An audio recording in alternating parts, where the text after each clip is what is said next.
General साहब को भी इसमें डिस्कशन में लाती हूँ। जनरल साहब, ये ट्रम्प साहब क्या चाहते हैं कि पहले नाकाबंदी हो, उसके बाद वो कोई ये जो कंडीशंस हैं इस पे साइन करेंगे? ये ट्रम्प साहब चाह क्या रहे हैं? बड़ी कंफ्यूज पर्सनैलिटी नजर आ रही है। What's your take on this? No Suzanne, he is not confused. उनके ऑडियंस बहुत ज्यादा है। नंबर वन, अमेरिकन इलेक्शन है, वी ऑल नो दैट, उस पर बहुत बात हो चुकी है। वो अमेरिकन को एड्रेस कर रहे हैं कि I am calling the shots, I am in control. उन अमेरिकन को एड्रेस कर रहे हैं जिन्होंने 60% ने डिसअप्रूव कर दिया। आज तो उन्होंने इन सर्वेज को भी कहा कि 2020 के इलेक्शन की तरह ये भी एक फेक सर्वेज है, झूठे सर्वेज है, ऐसे है नहीं, but it is fact. People are not happy. हमने खुद न्यूयॉर्क की सड़कों पे फंड पीपल नॉट बॉम्ब्स के शर्टें पहने हुए लोगों को देखा है और दे आर अगेंस्ट इट। वो प्रिटर्ब्ड है कि हमारे जो डॉलर्स हमारे ऊपर मेगा का जो प्रोजेक्ट था उस पे हमारे ऊपर लगने थे और आप इस वॉर में लगा रहे हैं। That too war for Israel. सबको अमेरिकन को पता है। First time American strategic thought में भी और नीचे भी अवाम के अंदर भी एक थॉट ने जन्म लिया है कि ये जो इजराइल है ये स्ट्रेटेजिक पार्टनर है, स्ट्रेटेजिक लायबिलिटी है, नंबर वन। नंबर टू, एक यूनिलैटरल एक पावर है जी एज ऑफ नाउ। गो के transitional period to the multipolarity शुरू हो गया है, लेकिन वो पूरी दुनिया को बता रही है कि यार मैं जो चीज कर रहा हूँ, I am in control, I am in charge, I am the boss. तो वो उनको भी दिखाने के लिए कि मैं देखे अपनी टर्म्स एंड कंडीशंस के ऊपर एक मैं टोटल बातचीत भी कर रहा हूँ। और ये ऐसा नहीं है कि हम दोनों एक ही जगह पे खड़े, क्योंकि over a period of time जो कमेंट्री इंटरनेशनल भी हो रही है और स्ट्रेटेजिक माइंड भी बोल रहा है और एनालिस्ट भी बोल रहे हैं, सब दुनिया बोल रही है, वो अगर ईरान को पलड़ा ऊपर नहीं है तो कम से कम इसके बराबर रख रहे हैं। और ऑफकोर्स हॉर्मज़ का जो स्ट्रेटेजिक चोकिंग की है उस स्ट्रेटेजिकली ईरान को काफी बैलेंस ला के खड़ा कर दिया। अगर ऊपर नहीं भी है तो बैलेंस जरूर है। बट हैविंग सेड दैट, दोनों पीस चाहते हैं नेगोशिएशंस के जरिए इस वॉर से। जनरल साहब, इस वक्त तो ईरान ने बड़ी एक क्लियर कह दिया है कि पहले नाकाबंदी खत्म करें फिर हम मुज़ाकरात में आएंगे। तो डू यू थिंक कि वो ये मनवा लेंगे अपनी बात?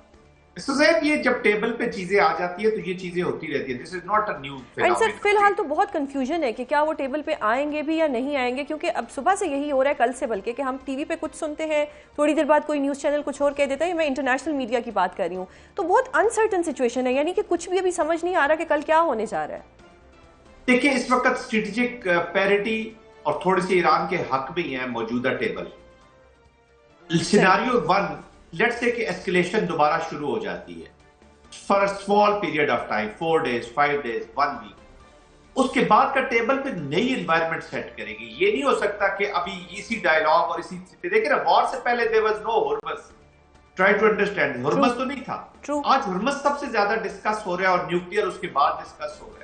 Exactly. कि पहले हॉर्मज़ खुलेगा तो फिर हम न्यूक्लियर पे जाएंगे, पहले न्यूक्लियर ही न्यूक्लियर। तो अभी प्रेसिडेंट ट्रम्प तो कह देते हैं कि मेरा न्यूक्लियर का इशू है। नहीं, आपका न्यूक्लियर का इशू नहीं, आप हॉर्मज़ बंद करके, आप ब्लॉकेट करके, आप न सिर्फ ईरान को बल्कि आप चाइना को भी मैसेजिंग कर रहे हैं, चाइना को भी indirectly. That's why the president of the China scrambled immediately, और उन्होंने बयान दागा है आज, आपने देख लिया होगा। ट्रू, जी जी बिल्कुल।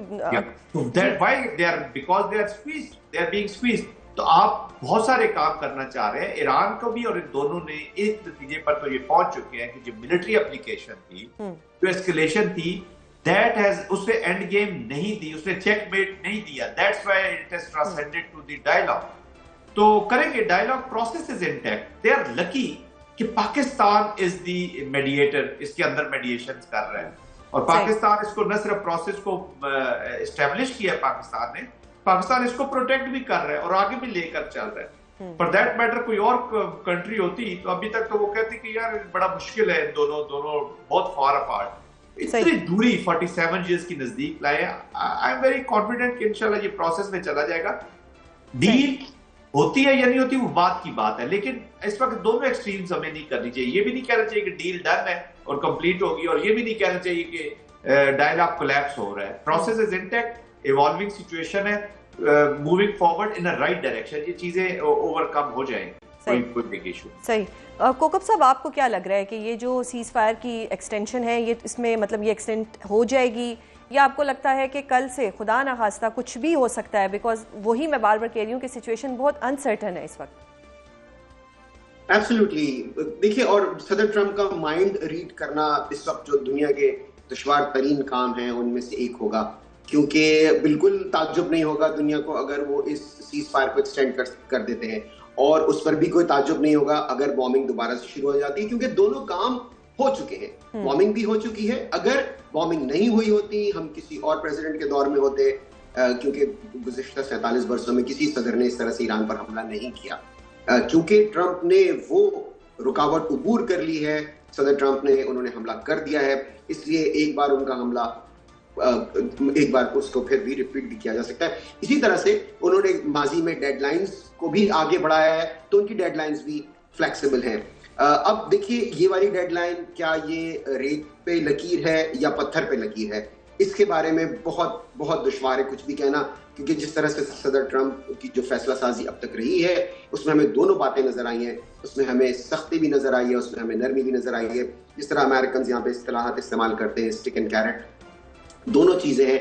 इसलिए बहुत जरूरी है कि जल्द अज जल्द कोई ऐसे मुस्बत इशारे नजर आए जिससे ये लगे कि मामला जंग के बजाय अमन की तरफ ज्यादा जा रहे हैं।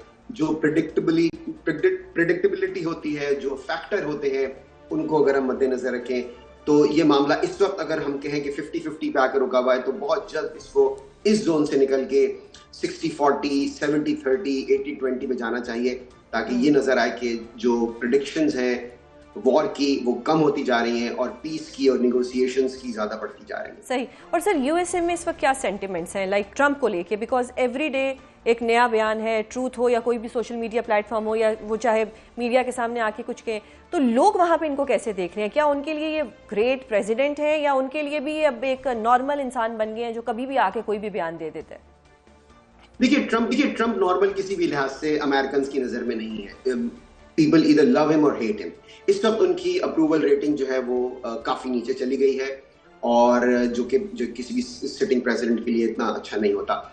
ईरान की जो जंग है उसमें बहुत ज्यादा यहाँ के लोग उनको गेज नहीं कर रहे हैं, और ये रिवायती तौर पर रहा है। अमेरिकन बहुत ज्यादा फॉरेन पॉलिसी में, जितनी पाकिस्तान में एक बहुत ही दिलजमई से लोग फॉलो करते हैं फॉरेन पॉलिसी को, देखते हैं, सुनते हैं, उस पर राय देते हैं, जज्बाती वाबस्तगी भी हो जाती है पाकिस्तानियों की फॉरेन पॉलिसी में। जाहिर है, सब पाकिस्तान बराह रास्त इसमें इन्वॉल्व है और एक बहुत मुस्बत किरदार अदा कर रहा है। अगर ऐसा नहीं भी होता तब भी पाकिस्तानियों की एक बहुत ज्यादा दिलचस्पी रहती है। अमेरिकन इस वक्त ईरान जंग के हवाले से जो उनका सबसे बड़ा उनके लिए जो इस वक्त मसला बना हुआ है वो है पेट्रोल प्राइसेस, जिसको यहाँ गैस कहा जाता है। और जाहिर है, जब गैस प्राइसेस ऊपर जाती हैं तो महंगाई हर चीज में बढ़ जाती है। तो उस लिहाज से जाहिर है वो लोग भी यहाँ पर इस बात पे बहुत ज्यादा मुतमन्नी है, इस बात के कि जल्द अज जल्द इसका कोई तस्फिया हो, मसले का हल निकले। लेकिन ईरान की जो ओवरऑल पॉलिसी है 47 वर्षों से जो अमेरिका की रही है, अमेरिकन उस बारे में बहुत ज्यादा जज्बाती वाबस्तगी उनकी नहीं है। उमूमी तौर पर भी वो फॉरेन पॉलिसी में इतना ज्यादा अपने आप को इन्वॉल्व नहीं करते। इस दफा बहुत कुछ ज्यादा दिलचस्पी देखने में इस वजह से आ रही है कि गैस प्राइसेस ऊपर चली गई हैं, तो लोग ज्यादा इंटरेस्ट लेते हैं, और अभी तक के जो सर्वे के नतीजे हैं वो मनफी हैं सदर ट्रंप के लिए।